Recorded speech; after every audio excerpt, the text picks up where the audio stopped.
Păi destul de mare satul. Nu spun satul moare. Da, acum. Noi bătrânim, copiii, nepoții ni se duc. Dumnezeu știe unde ajung. Și așa că mai și ne rămâne că-și goale, nimic altul.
Am trei fece, două la Belgrad, una e la America. Am 6 nepoți, 2 nepoace și 4 nepoți. Acum nu mi se fac atâta fotografii ca înainte, acum îi pun la internet, dar noi cu internetul nu ne s atâta.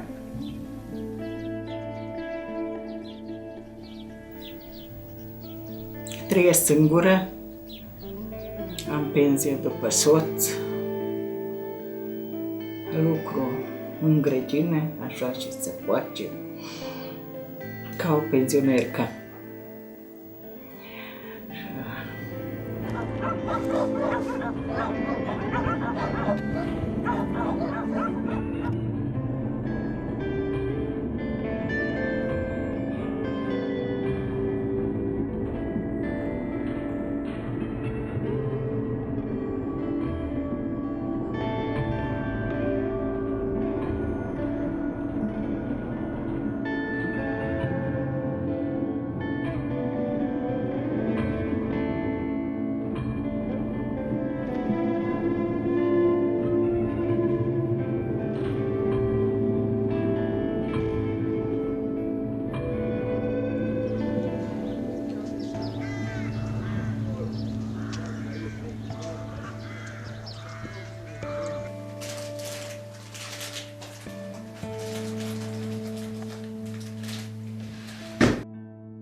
În fiecare an, la ziua de naștere a lui nepoata mea, i-am comandat o pictură.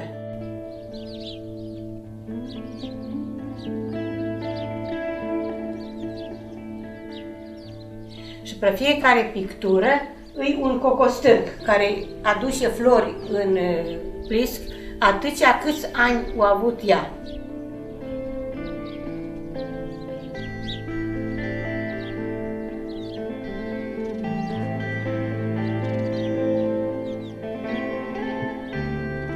Întotdeauna când deschid ochii din pat și mă uit la ele, așa cumva liniștesc, mă simt mai bine.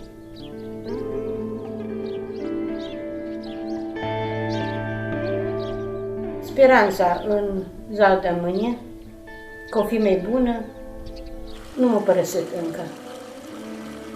Cred că tot ce ar putea o țărancă să facă pentru ea, îi ca să nu se depărteze de lume, de societate, de anumiți membri la Tibiscus de 23 de ani. Atunci vreo 5 ani de când la Clubul Bunicuților activez. Dar și mi-e greu abia când se lasă seara. Atunci nu ai poftă nici să vezi o stea prășeri, nici luna când răsare, nici când apune. Ce închizi într-o cameră, stai, aștepți un telefon și atât. Când se hotărăsc să vină copiii mei la mine, e mare sărbătoare. Indiferent dacă e Paști, Crăciun, ori o zi obișnuită, pentru mine e sărbătoare mare atunci când e toți lângă masă.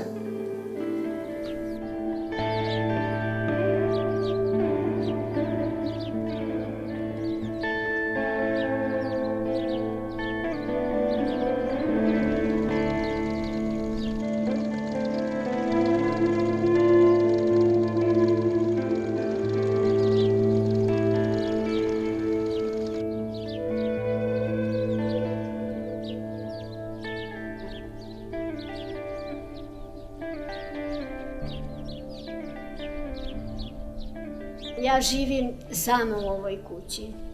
To je kuća mojih roditelja koji su nasledili od svojih roditelja i u stvari iz dedovina, koja je sazidana 1941. godine. U kući nas je bilo dosta, jednom po jednom. Nažalost, vreme čini svoje, polako su otišli u nepovrat.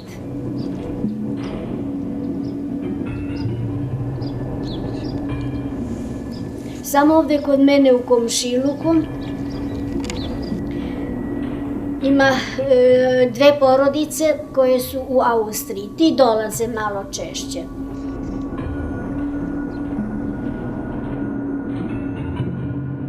Ima jedan komšija koji živi u Čikagu.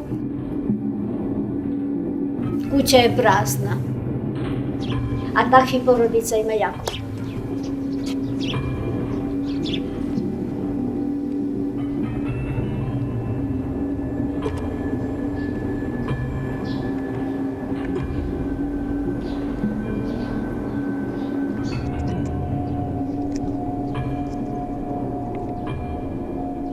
Ja uvek sam rekla, ja sam poslednji Mohikanac. Posle mene će da produva vetar. Ali na kraju ipak moja snajka, starija, ona kaže, pa nikad se ne zna.